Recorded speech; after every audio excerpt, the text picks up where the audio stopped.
What's good, people? I'm back again with another video. So I've got my Dunks on that I've lace swapped and I've changed the style. So there's a lot of people doing this loose lace style, so they're like laced up but they're loose, so you've got a bit that hangs out, you know, pretty good, pretty stylish. I'm actually a fan of this way of lacing now, so I do it on all my trainers or my sneakers, wherever you're watching from. So I'll just show everyone how to do it. I'll take out the original lace. I'm actually gonna swap the lace to a different style also, because I prefer that style. So if you've seen the previous video, you'll know exactly what I've done. So let's just get that out and throw it to the side. So the way to do this is actually pretty simple. It just looks a bit confusing. So what we do is we follow the factory lacing more or less all the way to the top.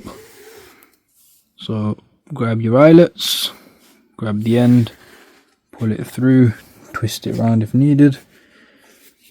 So we've got that. Depends on how loose you want it. If you want it looser, keep it looser. I like mine kind of loose, to be honest, so I just leave it loose. And then we stick it through the bottom, so we're going under.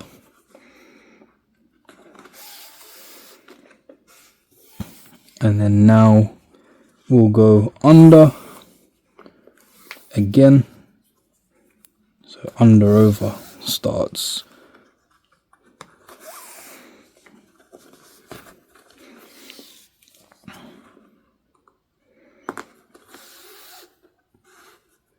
One, two, three. Now we're in the fourth one.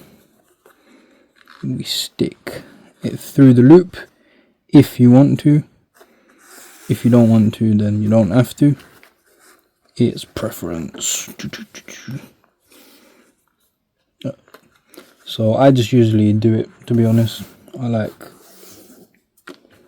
having it through the loop. Doesn't get annoying when you put it on.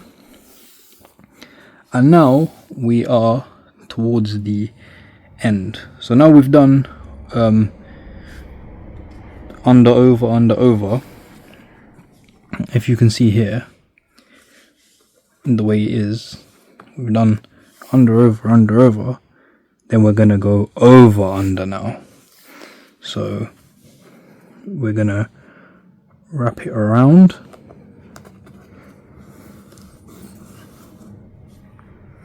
And then wrap it around. So that's the most important bit. Then you've still got lace. Now you're gonna go under again. And then under again for the last bit. So only one bit, which is this bit, is different. And then what you do is you want to know how much lace you want. So usually I measure it kind of against the shoe, so I'd pull it about that much, so it doesn't really, hit across the ground, or you can do it that much. So just roughly, around the swoosh. So we'll do it the same, and then the same on that side. And now you've got some extra lace. Not to worry though. All you need to do is grab it. Stick it behind the tongue. And there you go. Easy as that. Loose laced Nike Dunks. I really like lacing all my Nike Dunks like this, if I'm honest. I don't know how it started, but I absolutely love it. You can definitely do this on other sneakers, so Air Force Ones, Jordans, etc. It's totally up to yourself. If you found this video useful, give it a thumbs up, like, comment, share, subscribe, all that good stuff. Check out all the other videos. I'll make a playlist that says, lacing tutorials, etc. And stay subscribed for more. Take care, my people.